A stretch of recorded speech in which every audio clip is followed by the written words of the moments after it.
The great hall on Nexus Prime stretched beyond what most minds could understand. Crystal walls rose into darkness, their surfaces glowing with soft light that had burned for 10,000 years.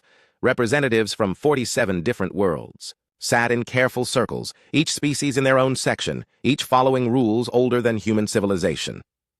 Ambassador Kethvar of the Vorthak stood at the center podium. His people had been exploring space when Earth was still covered in ice. Now he faced a problem that made him uncomfortable.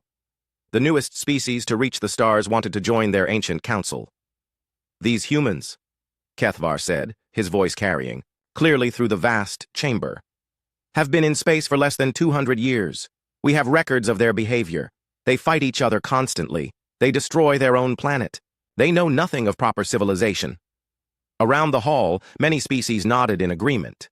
The humans were young, loud, and unpredictable. Their ships were crude metal boxes compared to the elegant vessels that carried the older races between stars.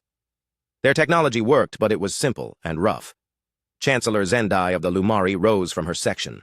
Her people glowed with inner light, peaceful beings who had not fought a war in 5,000 years. "Brother Kethvar speaks from experience," she said in her musical voice. "But perhaps we judge too quickly. These humans show remarkable growth. In their brief time among the stars, they have learned much. They have learned to build weapons," Kethvar replied sharply. "Their first contact with the Zalani traders ended in violence." "A misunderstanding," Zendai said calmly. "The humans thought the Zalani were attacking their colony. When they learned the truth, they paid compensation and apologized. This shows wisdom, not aggression." The debate continued for hours. Some species wanted nothing to do with the humans. Others thought the young race might bring fresh ideas to their ancient council. The Drakthari, who had conquered half their home system before joining the council, pointed out that all species had violent beginnings. The methane dancers argued that humans were too different, too unpredictable to fit into their careful society. In the observation gallery above, Ambassador Sarah Chen watched the debate with her small human team. She had been preparing for this moment for 3 years, learning the languages and customs of dozens of alien species. The Council's invitation had come as a surprise to Earth's government. They had expected to spend decades proving themselves worthy of contact with advanced civilizations. Dr. James Park, the mission's cultural expert, leaned close to Chen. "They're talking about us like we're children asking to sit at the adult table," he whispered. Chen nodded but said nothing. She had studied the Council's history. Every species that joined went through this process. The difference was that most had been invited after centuries of observation. Humanity had been contacted after less than 50 years of space travel. Below them, the debate grew more heated. Kethvar showed holographic images of human wars, environmental damage, and social conflicts. "Look at their history," he said. "Always fighting, always destroying. They cannot even maintain peace on their own world." "But look at their growth," Zendai countered. She displayed different images, humans working together to build space stations, human doctors treating alien diseases, human engineers solving problems that had puzzled other species for years. "They adapt faster than any species we have encountered. Their creativity is remarkable." The insectoid hive queen spoke next, her thoughts transmitted through biomechanical translators. "Adaptation without wisdom is dangerous.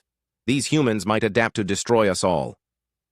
An older representative, from a species Chen had never seen before, stood slowly. The Eternal Archon was old even by galactic standards, his people having achieved spaceflight before most current council members existed. "In my long life," he said, "I have seen many young species seek our guidance. Most fail because they cannot change their nature, but some surprise us." The hall fell silent. The Eternal. Archon rarely spoke in council sessions. "These humans interest me," he continued. "They are violent, yes, but they are also capable of great sacrifice for others. Their own historical records show individuals giving their lives to save strangers. They have a concept they call heroism that few species understand." Kethavar's fins flared in agitation. "Heroism is often another word for stupidity." "Perhaps," the Archon said, "but it also speaks to something rare in the galaxy. Most species think first of themselves, then their family, then their tribe, then their species. Humans sometimes think of others first. This is unusual."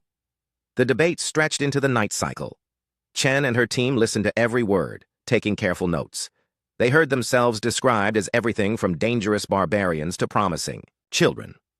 Some species wanted to study them like laboratory animals. Others wanted to guide them slowly into civilization over several centuries. Finally, after 14 hours of discussion, Chancellor Zendai called for a preliminary vote. "We have 3 options," she announced: full membership, complete rejection, or probationary status. Probationary members can attend sessions and speak, but cannot vote on major decisions. They must prove themselves worthy of full membership over time. The vote was close. 22 species supported probationary status, 15 wanted complete rejection, 10 supported full membership immediately. It was enough. Kethvar stood again, his voice formal. "If we are to accept these humans as probationary members, there must be conditions. They will be monitored constantly. Any aggressive actions will result in immediate expulsion. They must follow all council protocols without exception.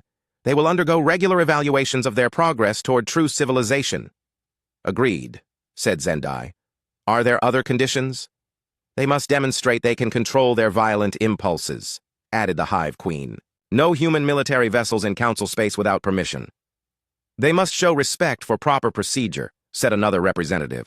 "No hasty actions or rushed decisions. All proposals must go through appropriate committees."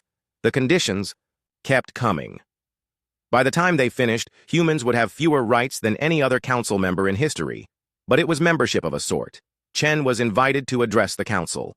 She walked down to the central podium, feeling the weight of 47 species watching her every move. The chamber was so vast that her voice seemed tiny in the space. "Honored representatives," she began, using the formal greeting she had practiced hundreds of times. "Humanity is grateful for this opportunity. We understand we are young and have much to learn. We accept your conditions and look forward to proving ourselves worthy of your trust." She spoke for 10 minutes, carefully avoiding any words that might sound aggressive or demanding. She thanked the council for their wisdom and promised that humanity would be a respectful and productive member. When she finished, the hall was quiet for a long moment. Then Zendai spoke. "Welcome to the Galactic Council, humans. May this be the beginning of a long and peaceful relationship." As Chen walked back to the observation gallery, she felt both pride and unease. Humanity had achieved something remarkable. They were now part of the greatest alliance in the galaxy. But the conditions and restrictions made it clear that they would not be treated as equals. Dr. Park met her at the gallery entrance. "Congratulations, Ambassador. We're in." "Yes," Chen replied, looking back at the vast chamber where representatives were already filing out. "Now we have to figure out what that really means." The next day, human ships were given coordinates for their new embassy on Nexus Prime. Earth's government celebrated. News services across human space reported the historic achievement. Humanity had joined the galactic community. But as Chen read through the thick document of rules and restrictions that governed probationary membership, she began to understand the true nature of their situation. They had not joined as partners. They had been accepted as students in a school where the graduation requirements were unclear, and the teachers seemed more interested in maintaining order than encouraging learning. Still, it was a beginning. And humans had always been good at making the most of difficult beginnings. 5 years had passed since humanity joined the Galactic Council. Ambassador Sarah Chen stood in her office on Nexus Prime, looking out at the alien city that had become her second home. The crystal spires still amazed her, but the wonder had faded into routine. Now she saw the city for what it truly was: beautiful, ancient, and utterly resistant to change. Her assistant, Lieutenant Marcus Torres, entered with the daily briefing. "The Council has scheduled another review of our probationary status," he said, setting down a tablet. 6 months from now." Chen sighed. It was the 3rd review this year. Each time, the Council found reasons to extend their probationary period. Humanity was still too young, too unpredictable, too eager to act without proper consultation. The reviews had become a routine humiliation. "Any word on our proposal for the Outer Rim trade routes?" she asked. Torres shook his head. "Still in committee. The Subcommittee for Economic Development is reviewing it. They estimate another 8 months before they can make a recommendation to the Trade Council." Chen had submitted that proposal 2 years ago. Human traders had found shorter, safer routes between several outer worlds. The new paths could cut travel time by 30% and reduce costs significantly. But the proposal had been buried in the Council's endless bureaucratic process. "What about the medical research project with the Lumari?" "Delayed again. The Ethics Committee wants to review our methodology for another 6 months. They're concerned about our hasty approach to testing. The medical project was Chen's pride. Human researchers had partnered with Lumari scientists to develop new treatments for a genetic disease affecting several species. The human approach of rapid testing and adaptation had already shown promising results, but the Council insisted on following protocols that would add years to the research. Every human initiative faced the same fate. Their offers to help were politely acknowledged and then buried in committees, subcommittees, and review boards. The Council operated on a timescale that treated decades like months and centuries like years. For humans, who measured progress in quarters and years, it was maddening. Dr. Elena Vasquez, the head of the Human Scientific Mission, entered the office carrying a stack of rejection notices.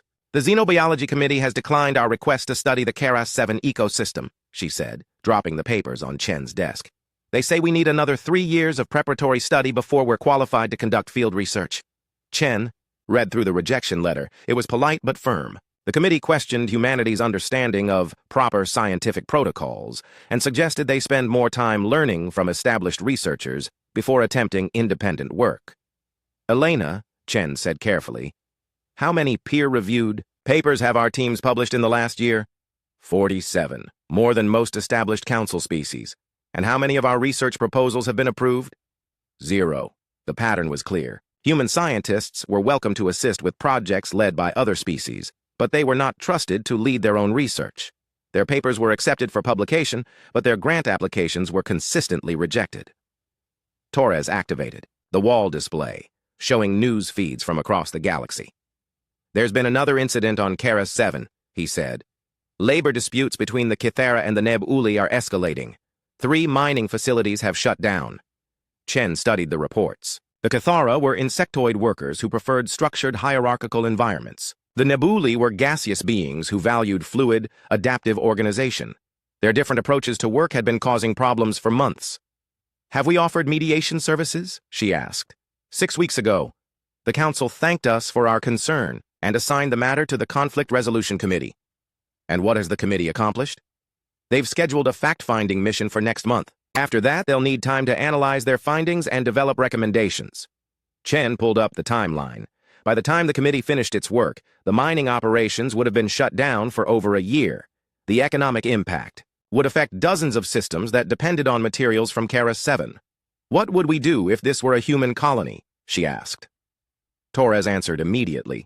"Send a negotiation team within 48 hours. Set up face-to-face meetings between all parties. Establish temporary work-sharing agreements while we figured out long-term solutions. Have the problem solved within a month." And the Council would call that hasty and irresponsible. "Yes, ma'am." The communication system chimed with an urgent message. Chen activated it to see Admiral Rebecca Shaw, commander of the human fleet stationed at the edge of Council space. Shaw's expression was grim. "Ambassador, we have a situation in the Outer Rim. Pirate fleets are hitting cargo ships along the Centauri Vega trade route. They've destroyed 4 vessels in the last week. The local peacekeeping corps is requesting assistance." Chen felt her pulse quicken. This was exactly the kind of crisis where human military effectiveness could make a real difference. "What are you requesting, Admiral?" "Permission to deploy 3 patrol squadrons to escort cargo ships and hunt down the pirate bases. My people can have this problem solved within 2 weeks. You know I can't authorize that without Council approval." Shaw's jaw tightened. "Ambassador, people are dying out there. These pirates aren't just stealing cargo, they're spacing the crews. Every day we wait means more innocent people dead." Chen understood Shaw's frustration. She felt it too. But the rules were clear. Human military forces could not operate in Council space without explicit authorization, and getting that authorization meant committees, reviews, and endless debate. "I'll take it to the emergency session tomorrow," Chen promised. The emergency session was a perfect example of Council efficiency. Representatives gathered to discuss the pirate threat with appropriate gravity. The Vorthak representative pointed out that hasty military action often made such problems worse. The Lumari suggested that perhaps negotiation might resolve the conflicts peacefully. The ancient Archon noted that piracy had existed for millennia and could not be eliminated overnight. After 6 hours of debate, the Council reached a decision. The matter would be referred to the Military Affairs Committee for proper study. The committee would coordinate with the Peacekeeping Corps to develop an appropriate response. Timeline: 6 to 8 months. Chen stood to speak. "Honored representatives, while we debate, people are dying. Human forces are already positioned to stop these attacks immediately. Kethvar responded with condescending patience. Ambassador Chen, we appreciate human eagerness to help, but military intervention requires careful planning. The Peacekeeping Corps has dealt with piracy for centuries. They understand the complexities involved. The Peacekeeping Corps has 12 ships in that entire sector, Chen replied. We have 30 ships that could be there in 3 days. Numbers are not everything, said the Hive Queen. Proper training and understanding of council protocols matter more than raw force. The vote was unanimous. The pirate crisis would be handled through proper channels. Human assistance was appreciated but not required. That night, Chen sat in her quarters reading reports from the Outer Rim. Another cargo ship had been destroyed, 43 crew members dead. The pirates were growing bolder, attacking larger ships and moving closer to major trade routes. Her secure communicator chimed with a message from Earth. President Martinez appeared on the screen, looking tired and frustrated. Sarah, I'm getting pressure from the Senate to withdraw from the Council entirely. They're saying we're wasting resources on an organization that doesn't want our help. Sir, I believe we're making progress. It's slow, but 5 years, Sarah. 5 years and we haven't been allowed to contribute meaningfully to a single major decision. Our scientists can't do independent research. Our military can't respond to crises. Our diplomats can't propose new policies without them disappearing into committees. Chen had no good answer. Everything the president said was true. Give me 1 more year, she said finally. If we can't demonstrate real progress by then, I'll recommend withdrawal myself. President Martinez nodded slowly. 1 year, Sarah. Make it count. After the call ended, Chen stared out at the crystal spires of Nexus Prime. Somewhere in those beautiful towers, committees were meeting to discuss the pirate crisis. They would debate and study and review while people died in the darkness between stars. For the first time since arriving on Nexus Prime, Ambassador Sarah Chen began to wonder if humanity belonged here at all. They had been invited to join the most advanced civilization in the galaxy. But instead of partners, they had become perpetual students in a school that seemed designed to prevent graduation. The Council valued stability above all else. They had created a system that could preserve peace for millennia by making it nearly impossible to do anything quickly. For most species, this was ideal. They thought in centuries and planned in millennia. But humans thought in years and acted in months. Every day of delay meant opportunities lost, problems unsolved, and lives that could have been saved. The fundamental mismatch was becoming impossible to ignore. Chen made a decision. Tomorrow, she would request another meeting with the council leadership, not to ask for permission, but to deliver an ultimatum. Either humanity would be treated as equals, or they would find their own path among the stars. The emergency alert cut through the crystal chambers of Nexus Prime like a blade. Ambassador Sarah Chen rushed to the main council hall, where representatives were gathering in obvious panic. The massive displays showed images from the outer colonies of the Zerg High, crystalline beings whose home worlds existed in the cold methane clouds of gas giants. The images were horrifying. Entire cities of crystal structures lay shattered and dark. The Zerg High, normally glowing with inner light, were dim and motionless. Bodies drifted in the methane atmosphere like broken glass. Chancellor Zendai called for order as the hall filled. "The situation is unprecedented," she announced, her musical voice strained with emotion. "A pathogen has struck the Zerg High colonies. Their crystalline biology cannot adapt to the mutation rate. Current estimates suggest 8 million dead, with the number climbing hourly." Kethvar stood at the emergency podium reviewing data streams. "The pathogen appears to be artificial," he reported. "It targets the specific crystal matrix that allows Zerg High consciousness to exist. Without treatment, the entire species faces extinction within 6 months." Chen felt sick. The Zerg High were one of the oldest council members, peaceful beings who had contributed millennia of scientific knowledge to galactic civilization. Their crystal cities were wonders of engineering, growing organically from seed structures over thousands of years. "What is our response?" asked the Hive Queen. "The Xenobiology Committee has been activated," Zendai replied. "They will coordinate with the Medical Research Council to study the pathogen. The Cultural Preservation Society will document Zerg High knowledge in case the worst occurs. The Quarantine Authority will establish isolation protocols to prevent spread." Chen listened with growing horror. Committees, councils, authorities. While millions died, the council was forming committees. She activated her personal communicator and sent an urgent message to Dr. Marcus Webb, humanity's lead xenobiologist. His response came back within minutes. "Already analyzing the data. This looks familiar. similar to crystalline viruses we've encountered in our asteroid mining operations. Possible cure using adaptive nanotechnology. Need direct samples to confirm. Chen stood. Honored representatives, humanity requests permission to assist with this crisis. The hall fell silent.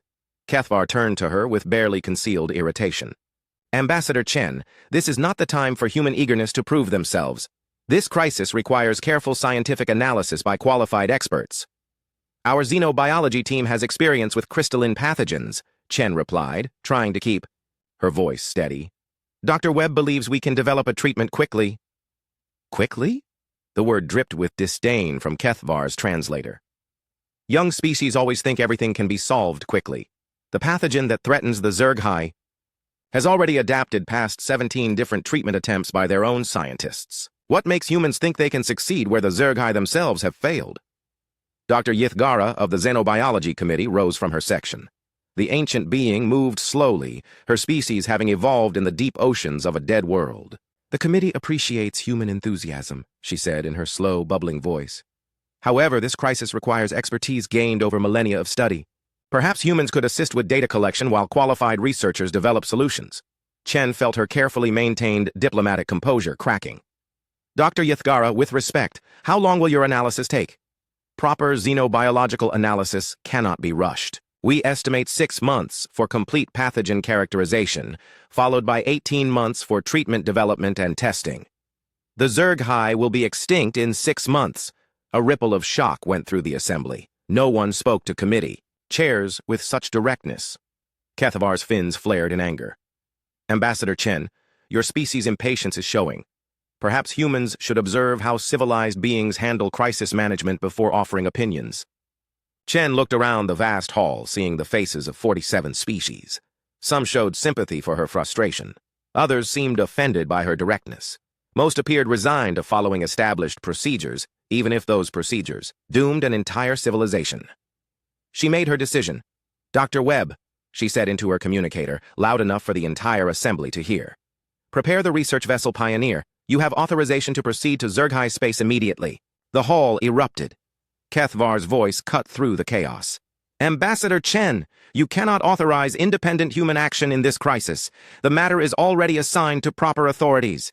Chen faced him directly. The proper authorities just told us it will take 2 years to develop a cure. The Zerghai will be dead in 6 months. I won't stand here and watch genocide while committees debate. Chancellor Zendai's glow flickered with distress. Ambassador, you must understand. The protocols exist for good reasons. Hasty action in xenobiological crises can make situations worse. What if human intervention causes the pathogen to mutate further? And what if it doesn't? Chen shot back. What if we can save them? Are you willing to let 8 billion beings die to preserve your protocols? The Eternal Archon spoke from his section, his ancient voice carrying clearly through the chaos.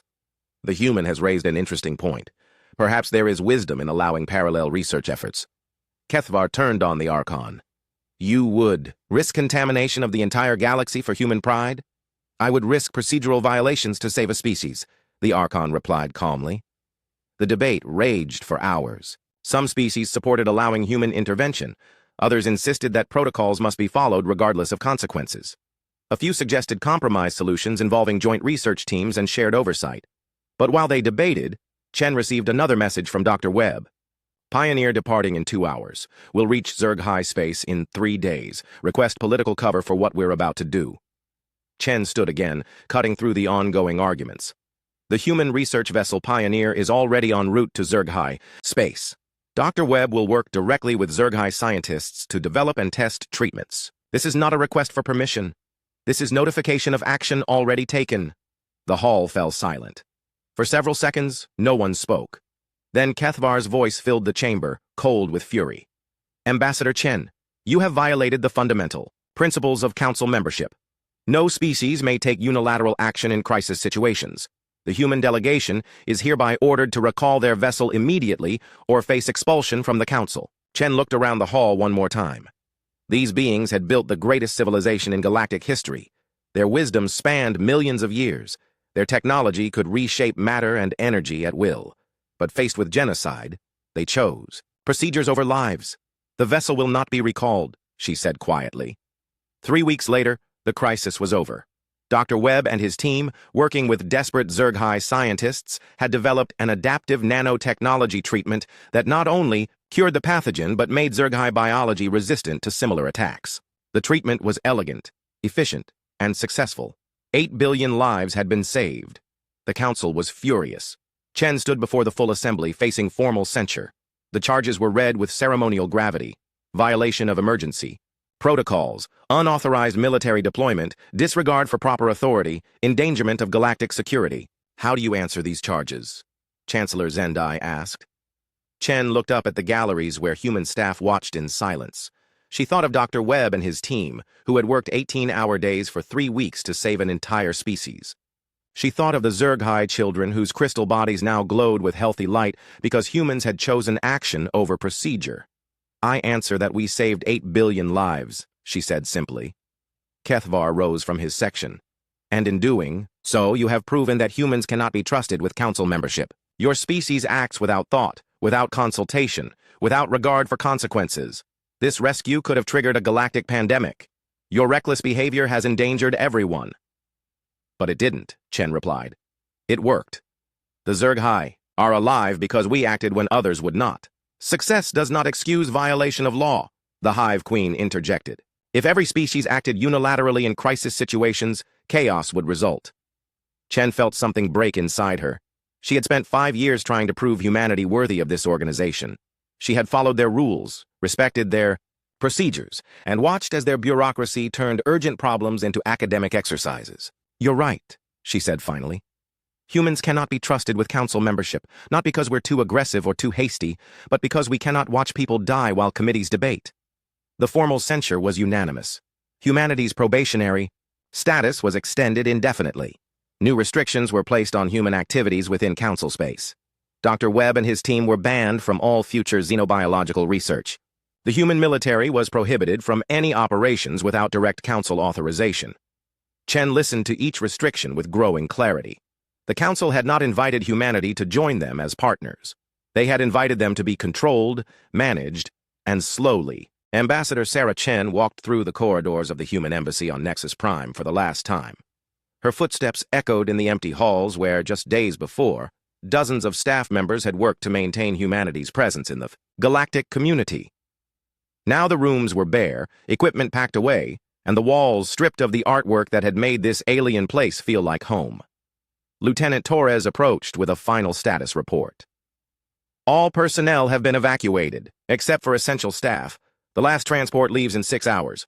Chen nodded, reviewing the evacuation timeline on her tablet. It was remarkably efficient. 3 days to completely withdraw from a facility that had taken 2 years to establish. But humans had always been good at moving quickly when necessary. Any response from the council to our withdrawal notification? She asked. Nothing official. Chancellor Zendai requested a private meeting yesterday, but you were already committed to the evacuation schedule. Chen had deliberately avoided that meeting. There was nothing left to discuss. The council had made their position clear during the censure hearing. Humanity was too young, too reckless, too dangerous to be trusted with real responsibility. They could stay as perpetual students, following orders and asking permission for everything, or they could leave. The choice had been easy. Dr. Elena Vasquez emerged from the laboratory section, supervising the removal of the last research equipment. Sarah, we're getting requests from 17 different council species asking us to continue joint research projects. They want to set up agreements outside the formal council structure. Denied, Chen replied firmly. All human research activities in council space are suspended indefinitely. Vasquez looked disappointed but unsurprised. She had spent 5 years watching her team's breakthrough discoveries get buried in committees, while alien researchers took credit for watered-down versions of their work. The final straw had been the ban on xenobiological research after the Zerghai rescue. What about the medical supplies for the Lumari colony on Kepler 442? Asked Dr. James Park. They're still dealing with the genetic syndrome our treatments helped identify. Chen paused. The Lumari colony was one of their few success stories. A joint medical program that had saved thousands of lives. Abandoning them felt wrong, but staying would send the wrong message to both Earth and the Council. Transfer all relevant data to the Lumari Medical Authority, she decided. They can continue the treatments without us. They don't have the manufacturing capability for the specialized compounds. Then they'll have to develop it or find another supplier. We can't solve every problem in the galaxy. Admiral Rebecca Shaw contacted them from orbit. Her image appeared on the main display, showing the bridge of the USS Defiance. Behind her, Chen could see the tactical display showing human ships throughout Council space, all converging on predetermined exit routes. Ambassador, we're ready for final departure. All civilian ships have cleared Council space. Military vessels are maintaining defensive positions until your shuttle reaches the fleet. Any interference from Council forces? Chen asked. Nothing hostile. The Peacekeeping Corps has been monitoring our movements, but they're keeping their distance. I think they're still trying to figure out what we're doing. Chen wasn't surprised. The Council had probably expected angry demands, emotional ultimatums, or desperate attempts to negotiate. Instead, they got cold efficiency. Human ships had simply left, taking their crews, their technology, and their knowledge with them. The communication system chimed with an urgent message from Chancellor Sendai. Chen hesitated, then accepted the call. The Lumari leader appeared on screen, her usual peaceful glow flickering with distress. Ambassador Chen, please reconsider this. Hasty action. The Council understands your frustration with our decision regarding the Zerghai incident. Perhaps we can find a compromise.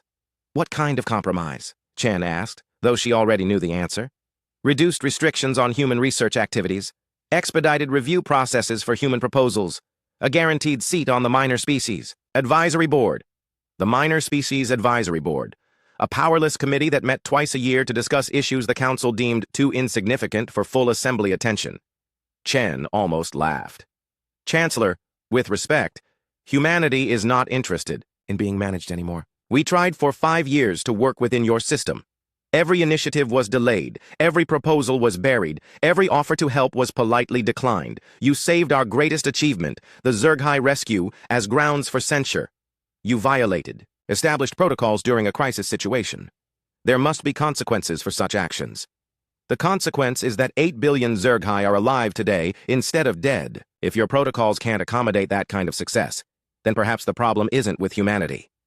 Zendai's glow flickered more rapidly. Ambassador, please understand.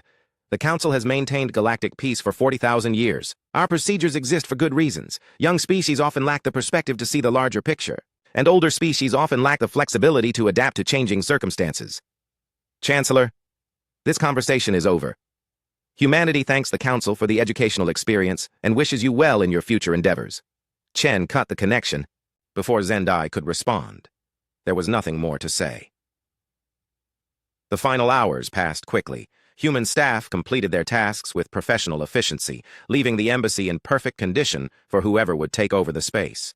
Every system was documented, every procedure recorded, every piece of equipment cataloged.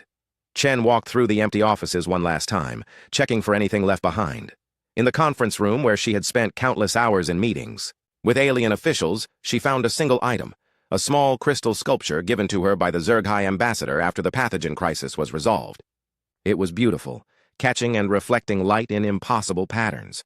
She picked it up and slipped it into her travel bag, a reminder that sometimes acting against orders was the right thing to do. Torres appeared in the doorway. Shuttle's ready, Ambassador. Time to go. They walked together through the embassy corridors, their footsteps echoing in the silence. At the main entrance, Chen turned for one last look at the place that had been her home for 5 years.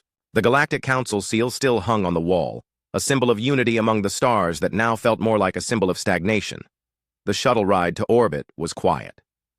Through the viewports, Chen watched Nexus Prime fall away below them, the crystal spires still glowing with ancient light, eternal and unchanging. She wondered how long it would take the Council to find a new species to fill humanity's role as eager pupils in their vast bureaucracy. Admiral Shaw met them personally when they docked with the fleet flagship. The bridge was busy with departure. Preparations, officers coordinating the movements of hundreds of ships across multiple star systems. All ships report ready for departure, Shaw announced. Human personnel and equipment have been evacuated from 47 Council systems. Total operation time, 72 hours. Chen nodded approvingly. When humans decided to move, they moved fast. Any casualties or incidents? She asked. None. A few alien colleagues tried to convince our people to stay, but no one changed their mind. Morale is actually pretty high. People are excited about what comes next. What came next was uncertain.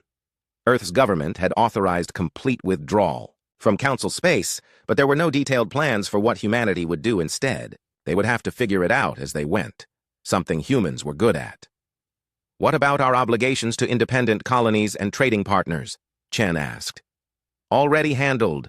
Dr. Webb is coordinating medical supplies for the 17 colonies that depend on human treatments. Our trading companies have established supply chains that bypass Council space entirely, and Admiral Harrison is setting up defense agreements with the Outer Rim settlements. Chen raised an eyebrow. Defense agreements? Shaw smiled grimly. Turns out our reputation for quick, effective action has spread. Half the independent worlds in the Outer Rim want human protection instead of relying on the peacekeeping corps. The irony was perfect. The Council had censured humanity for being too quick to act, too willing to solve problems with direct action. Now those same qualities were making them popular with colonies that had grown tired of waiting months for Council committees to respond to crises. Jump coordinates are laid in for the Centauri system, Shaw reported. From there, we'll disperse to various human settlements and begin establishing our new operational framework. Chen took her position on the bridge, watching the tactical display as hundreds of human ships prepared for departure. 5 years ago, they had arrived at Council space as eager students, hoping to learn from the galaxy's greatest civilization. Now they were leaving as refugees from bureaucracy, carrying their knowledge and skills to places where they might be better appreciated. All ships report ready for jump, the navigation officer announced. Shaw looked to Chen. Ambassador? Chen thought about everything that had brought them to this moment. The endless committee meetings, the buried proposals, the censure for saving lives, the restrictions and limitations and constant reminders that humanity wasn't ready for real responsibility. Give the order, she said quietly. All ships jump on my mark. 3, 2, 1. 2 years had passed since the human ships vanished from Council space in a single coordinated exodus. Ambassador Kethvar stood in his office on Nexus Prime, reading reports that made his fins bristle with unease. The galaxy had changed in ways the Council never anticipated, and the changes all seemed to trace back to one disturbing fact. Humanity was thriving without them. His assistant, a young Vorthak named Seethdai, entered with the latest intelligence briefing. Sir, the Outer Rim Trade Consortium is reporting another 30% increase in cargo throughput. Their new routes are cutting shipping times across the entire sector. Kethavar studied the data with growing irritation. The Outer Rim had always been chaotic, independent colonies and minor species operating outside Council authority. But in the past 2 years, the region had transformed into an economic powerhouse. New trade routes connected previously isolated worlds. Defense agreements protected shipping from piracy. Most disturbing of all, it was working. What intelligence do we have on who's organizing this consortium? He asked. Officially, it's run by local species, but our agents report seeing human ships at every major hub. Human advisors working with local governments, human technology integrated into their infrastructure. Kethvar's fins flared. The reports had been coming in for months. Mysterious benefactors helping struggling colonies, anonymous donors providing medical supplies during disease outbreaks, unknown military forces appearing to repel pirate attacks, before vanishing without claiming credit. Chancellor Zendai contacted him through the secure communication system. Her usual peaceful glow was dim with worry. Kethvar, have you reviewed the latest reports from the Independent Colonies Survey? Just finishing now. It's concerning. 17 former Council protectorates have established defense agreements with unknown allies. 23 struggling colonies have suddenly achieved economic stability through new trade partnerships. The Kepler sector hasn't had a successful pirate raid in 18 months. Kethvar pulled up the tactical display, showing the galaxy beyond Council space. Red indicators marked locations where unusual activity had been reported. The pattern was clear once you knew what to look for. Someone was building a parallel network of alliances and trade agreements, stretching across hundreds of systems. Do we have confirmation it's the humans? He asked. Nothing direct. They're very careful not to leave evidence, but the efficiency, the rapid response times, the technological solutions, it all matches human patterns. A new report arrived on Kethvar's desk, this one from the Zerghai ambassador. The crystalline being had requested a private meeting to discuss matters of mutual concern. Kethvar read through the brief with growing alarm. The Zerghai had been contacted by human representatives 6 months ago. Not official diplomats, but medical researchers offering follow-up treatments for the pathogen crisis. The humans had developed new therapies that made Zerghai biology even more resistant to biological weapons. In exchange, they asked only for mineral rights in a few asteroid fields the Zerghai weren't using. Now Zerghai shipping lanes were protected by mysterious patrol ships that never identified themselves, but always seemed to arrive when pirates threatened cargo vessels. The efficiency was remarkable. Response times measured in hours rather than the weeks or months typical of Council peacekeeping corps operations. Chancellor, Kethvar said into the communicator, I think we need to convene an emergency session. The emergency session drew representatives from all 47 Council species. The Great Hall on Nexus Prime had seen many crises over the millennia, but this was different. For the first time in recorded history, the Council faced the possibility that their model of galactic civilization was not the only viable path. The ancient Archon spoke first, his voice carrying the weight of eons. Fellow representatives, we face an unprecedented situation. A significant portion of the galaxy's independent worlds are aligning with forces outside our authority. Our traditional spheres of influence are being challenged by unknown actors. Kethvar activated the main display, showing a map of human activity across the galaxy. The evidence suggests that humanity has not retreated after leaving our council. Instead, they have established their own network of alliances and agreements. Their methods are effective. The Hive Queen's mechanical translators buzzed with agitation. This is exactly what we warned against. Humans act without proper consideration of consequences. Their rapid expansion threatens galactic stability. Dr. Yithgara of the Xenobiology Committee bubbled slowly from her water-filled chamber. Perhaps we should examine what specific activities they are conducting. Understanding their methods might help us counter their influence. Data flowed across the displays as intelligence reports were compiled and analyzed. The picture that emerged was both impressive and alarming. Human teams were solving problems across the galaxy with remarkable speed and efficiency. Medical crises that would have taken council committees months to address were resolved in weeks. Economic disputes were mediated through direct negotiation rather than lengthy arbitration processes. Piracy was stopped through immediate military intervention rather than careful diplomatic pressure. Look at these response times, said the representative from the Methane Dancers. Colony plague on Rigel 7. Human medical team arrived within 6 days, developed treatment within 2 weeks. The Council's Emergency Medical Committee is still reviewing our response protocols for similar crises. Chancellor Zendai studied the data with visible distress. They are operating outside all established frameworks. No committees, no review processes, no consultation with affected parties. How can such chaos produce positive results? The Eternal Archon had been silent during the presentations, but now he spoke with deliberate care. Perhaps the question is not how chaos produces results, but whether our definition of chaos is accurate. All attention turned to the ancient being. When the Archon spoke, even the most senior representatives listened. I have lived long enough to see many species rise and fall, he continued. Most fail because they cannot adapt to changing circumstances. Others fail because they adapt too quickly and lose their identity. But some succeed by finding the balance between stability and flexibility. Kethvar's fins bristled. Are you suggesting that human methods are superior to our proven systems? I am suggesting that we may have forgotten why our systems existed in the first place. We created procedures to prevent chaos and maintain peace, but somewhere in the millennia, the procedures became more important than the peace they were meant to preserve. An uncomfortable silence fell over the assembly. The Archon's words touched on something many representatives had felt but never voiced. The growing sense that the Council had become more concerned with process than results. What do you propose we do? Chancellor Zendai asked.